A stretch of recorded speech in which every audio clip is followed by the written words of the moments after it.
Are you sometimes unsure whether you should use do, to do, or doing for the second verb in your sentence? Then join me in this lesson, which is all about the gerund and the infinitive. Hello and welcome everyone, this is Minu at AngloLink. In today's lesson, we're going to look at the often tricky question, which is, should I use the gerund, the ing form of the verb, or the infinitive, do or to do? This usually happens when you have two verbs in your sentence. You have conjugated the first verb, and now you have to decide on the form of the second verb. Now, if you hear English regularly enough, you gradually develop a sense, a feeling as to what the correct form is. For example, you know it is to stop doing something, not stop to do. So really, the best way to master this point is to listen to English regularly. However, there are some guidelines that I'm going to share with you in today's lesson to help you with your choices. So by the end of the lesson, you will have a better idea, a better feeling as to which form to use when. And as usual, we'll end the lesson with some gap-filling exercises. So when you're ready, we can begin. Gerund and infinitive. To do, doing, or do. As I said in the introduction, when your sentence has a second verb, you have to decide what form this second verb takes. Is it to do, doing, or do? For example, which one is correct? He has given up to smoke. He has given up smoking. Or he has given up smoke. To the untrained ear, they can all sound right. The trained ear, however, knows that smoking is correct. He has given up smoking. Okay, let's begin by looking at the infinitive with to. To do. The most common form is the infinitive with to. So if you're not sure, use this form. Even if this is not the right choice, your message will still be clear.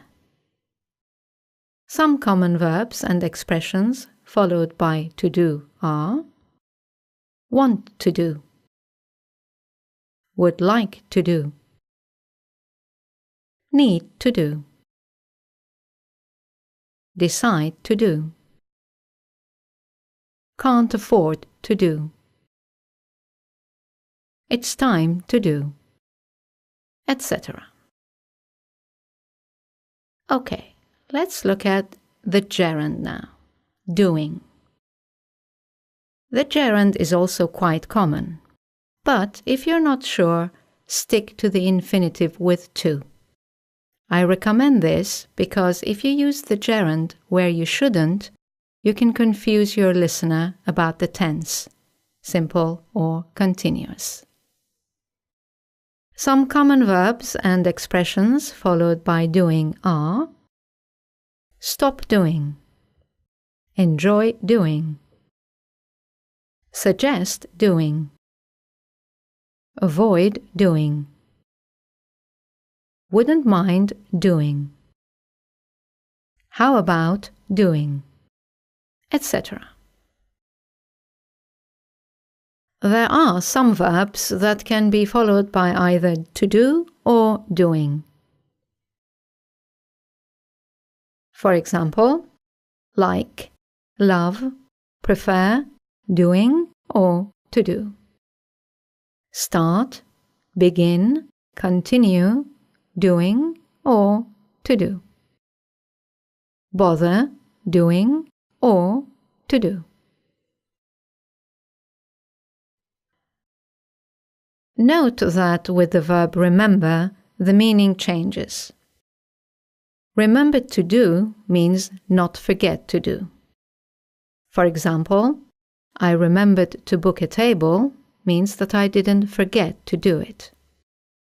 However, remember doing means having a memory of the action. So, I remember booking a table means that I can see myself in my mind doing it.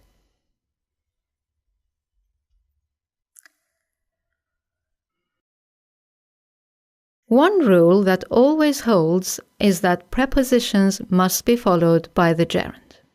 For example, after doing, in doing, before doing, etc. However, note that the word to is also a preposition, and there are a few expressions with the preposition to. You must use the gerund after these as well. For example, be used to doing, look forward to doing, committed to doing, etc. Okay, now let's look at infinitive without to. The least common form is infinitive without to. Use this form after all modal verbs. For example, can do, must do, should do, etc. But note that there are two modal verbs where to is the second part of the verb, not part of the infinitive. These are ought to do and have to do.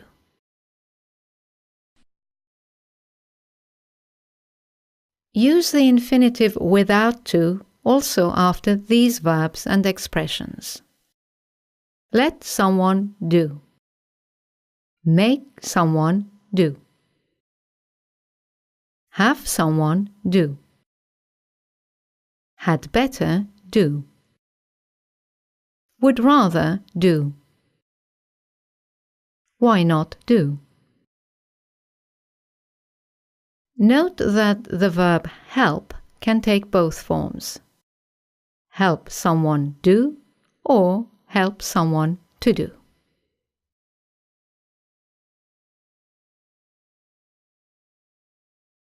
Right then, it's time for some exercises.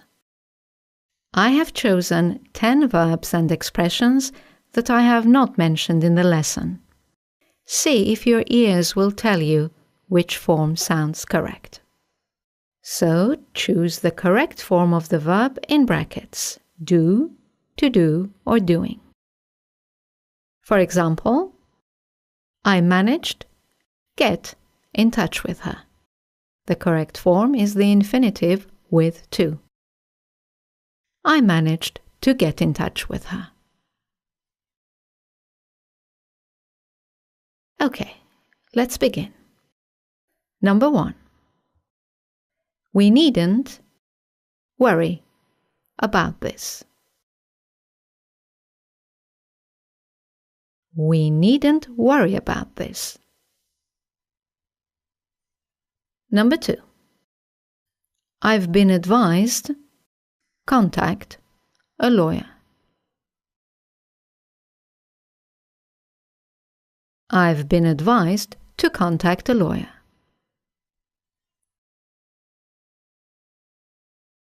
Number 3. He recommended take a different route. He recommended taking a different route. Number 4. Have you thought of move abroad?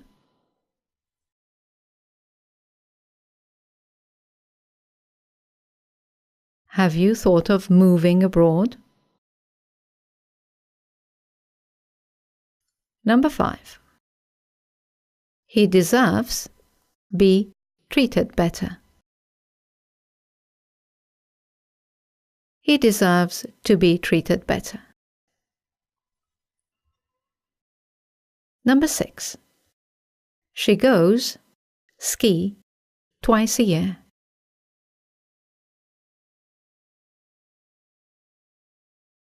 She goes skiing twice a year. Number 7. They're entitled to receive some compensation.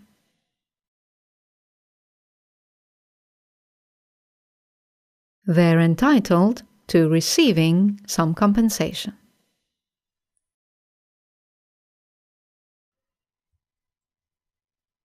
Number 8. He failed impress his boss. He failed to impress his boss. Number 9.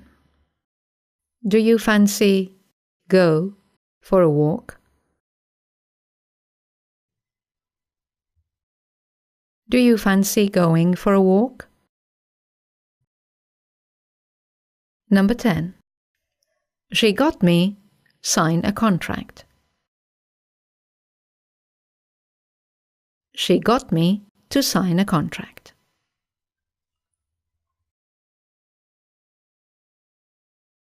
Right then, this is the end of the exercises.